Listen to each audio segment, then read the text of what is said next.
नमस्कार, मी पुण्यावरून संगीता तिवारी. लोकमतवर आता बातमी पाहिली. पुणे शहर काँग्रेस अध्यक्ष अरविंद शिंदे यांचं स्टेटमेंट पाहिलं. एखाद्या संवेदनशील विषयावर असा एखाद्या पक्षाचा अध्यक्ष बोलू शकतो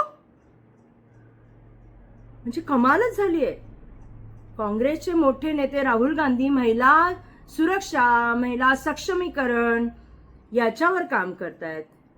त्याच्यानंतर जर आपण तिथं पाहिलं तर आमचे नानाभाऊ पटोले असतील, विजय वडेट्टीवार असतील, बाळासाहेब थोरात असतील, हर्षवर्धन सपकाळ साहेब असतील, या सगळ्यांनी स्टेटमेंट दिली ना.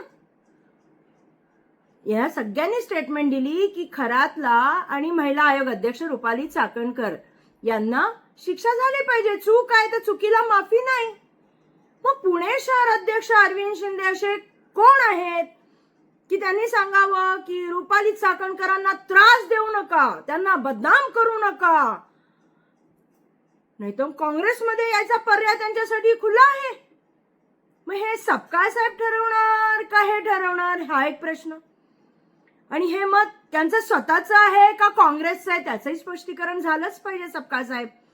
कारण का मेसेज चुकीचा जातोय महिलांमध्ये संदेश चुकीचा जातोय गेलेले. आणि ह्या बाई तिथे लोक घेऊन जात होत्या, त्याच्याबरोबर त्या पार्टनर आहेत. She is partner in a crime. आम्ही आज त्यांचा राजीनामा मागितला, तो तसा मुख्यमंत्री आणि उपमुख्यमंत्री मॅडमनी घेतला. आता पक्षामध्ये पण त्यांच्या हालचाली चालू आहेत हकालपट्टीच्या. अशा वेळेस हा माणूस म्हणतो की त्यांना बदनाम करू नका.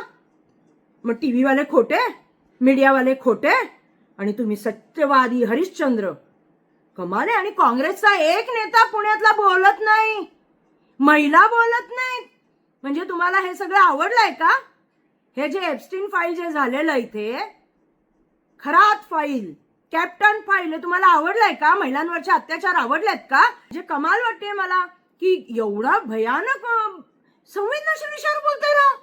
संवेदनशील विषय, तिथं ते मामा भरणे बोलताय, तिथं हा बाबा बोलतोय. अहो तुम्ही काय लाभार्थी आहात का तिथले? माफी मागावी महाराष्ट्राची आणि खास करून पुण्याची. नाही तर पक्षांनी त्यांची तडकाफडकी त्यांचा राजीनामा घ्यावा.